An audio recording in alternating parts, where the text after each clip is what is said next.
وزیر داخلہ رانا ثناء اللہ نے کہا ہے کہ عمران خان فسادی ایجنڈا چھوڑ کر مذاکرات کی میز پر آئیں، سیاسی جماعتوں کی مشاورت سے جو بھی سیاسی حل نکلے اس کے مطابق آگے بڑھا جائے۔ فیصل وافڈا کی پریس کانفرنس اور انہیں پارٹی سے نکالنا ڈرامہ تھا۔ عمران خان کا مارشل لاء کو ویلکم کہنا انتہائی قابل مذمت ہے۔ فتنہ فساد مارچ جو ہے پبلک ایٹ لارج نے اس سے مکمل لا تعلقی کا جو ہے وہ اظہار کیا ہے۔ اسے اب بھی چاہیے کہ یہ اپنے مذموم فسادی ایجنڈے کو جو ہے وہ چھوڑ کر اس ملک کے آئین اور قانون کے تابع آ کر جو ہے وہ پاکستان کی دوسری سیاسی قوتوں اور سیاسی جماعتوں کے ساتھ بیٹھے، اپنے پچھلے رویے، اپنی بدتمیزی بد تہذیبی کے اوپر جو ہے وہ معذرت کرے اور بیٹھ کے جو ہے وہ بات کرے، اور اس کے نتیجے میں جو سیاسی حل نکلے اس کے مطابق جو ہے وہ ملک کو جو ہے وہ آگے بڑھا جائے۔ فیصل واڈا نے ایک پریس کانفرنس کی، دعوے سے کہتا ہوں کہ یہ بھی ایک انہوں نے ڈرامہ کیا ہے۔ عمران خان نیازی کے کہنے پہ وہ پریس کانفرنس ہوئی۔ جو مارشل لاء کے لگنے کی بات کی ہے یا مارشل لاء کے لگنے کو اس نے ویلکم کیا ہے، وہ انتہائی قابل مذمت ہے کہ یہ ملک کو ڈیریل کرنا چاہتا ہے، ملک کو جمہوری اور آئینی راستے سے جو ہے وہ ہٹانا چاہتا ہے۔ مارشل لاء لگانے والوں نے یہ ایک انسٹیٹیوشن کے طور پہ، کسی فرد کا نہیں، ایک انسٹیٹیوشن کے طور پہ یہ فیصلہ کر لیا ہے کہ وہ آئین کے تابع رہیں گے۔ مولانا فضل الرحمان نے لانگ مارچ کو رانگ مارچ قرار دے دیا۔ کہتے ہیں عمران خان کی خواہش ہے کہ اگر ان کی مرضی کا آرمی چیف نہ لگا تو بے شک مارشل لاء لگ جائے۔ Chairman P T I March ناکام ہونے پر فیس سیونگ چاہتے ہیں، فتنے کا خاتمہ کر کے ہی دم لیں گے۔ وہ ڈی آئی خان میں میڈیا سے مخاطب تھے۔ ایک چاہتا ہے کہ میری مرضی کا آرمی چیف آئے، کیوں تمہاری مرضی کا آئے گا بھائی؟ اور اگر میری مرضی کا نہیں آتا تو مارشل لاء لگ جائے۔ ایسے حالات پیدا کرنا، اگر برتن میں اس کو کوئی آپ حصہ نہیں دیتے تو برتن ہی کو توڑ دے کی بات کرتا ہے۔ اس طرح کی انتہا پسندانہ سیاست کو فروغ دیا جا رہا ہے۔ یہ پاکستان میں اپنے جرائم کے خلاف رعایت چاہتا ہے، اور کسی طریقے سے اب جب ناکام ہو گیا اس کا لانگ مارچ تو اس سے بھی پیچھے جانے کے لیے وہ کوئی فیس سیونگ چاہتا ہے۔ لاشوں کے اوپر وہ سیاست کرے، یہ ہے سیاست، یہ ہے جمہوریت۔ اس دھرنے کو، اس لانگ مارچ کو رانگ مارچ اور ملک کے حوالے سے اب کچھ چیزیں ہیں جو ہمیں اس حوالے سے بھی دیکھنا پڑے گا۔ حکومت جو ہے اپنی حکمت عملی کے ساتھ اور ریاستی قوت کے ساتھ انشاءاللہ اس سے نمٹنے کے لیے تیار۔ 25 کروڑ عوام کو 2000 لوگوں کے لیے تباہ نہیں کیا جا سکتا۔ اس فتنے کا خاتمہ نہیں ہوگا، ہم چین سے نہیں بیٹھیں گے۔ پی ٹی آئی رہنما فواد چودھری نے کہا ہے کہ زیادہ تر ضمنی انتخابات میں تحریک انصاف نے فتح حاصل کی ہے، اس لیے ہمارا مطالبہ ہے نئے الیکشن کرائے جائیں۔ شاہ محمود قریشی بولے، 4 دن کے عمل نے ثابت کر دیا کہ ہم پرامن لوگ ہیں، نون لیگ کو سمجھ جانا چاہیے۔ وہ گجرانوالہ میں میڈیا سے گفتگو کر رہے تھے۔ پیدل سفر کر رہے ہیں ہزاروں لوگ، ہم تیز نہیں کر سکتے کیونکہ تیز کریں تو حادثوں کا احتمال ہو جاتا ہے، لہٰذا ہم یہ چاہتے نہیں ہیں کہ اس کو ایک طرف حادثوں سے بچانا ضروری ہے اور ایک طرف منزل پہ پہنچنا ضروری ہے۔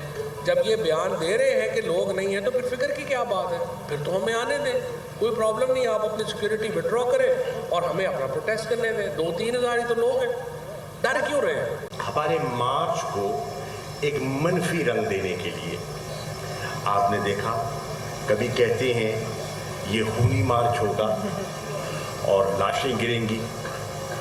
4 دن آپ نے دیکھ لیا، الحمدللہ کوئی ناخوشگوار واقعہ نہیں ہوا۔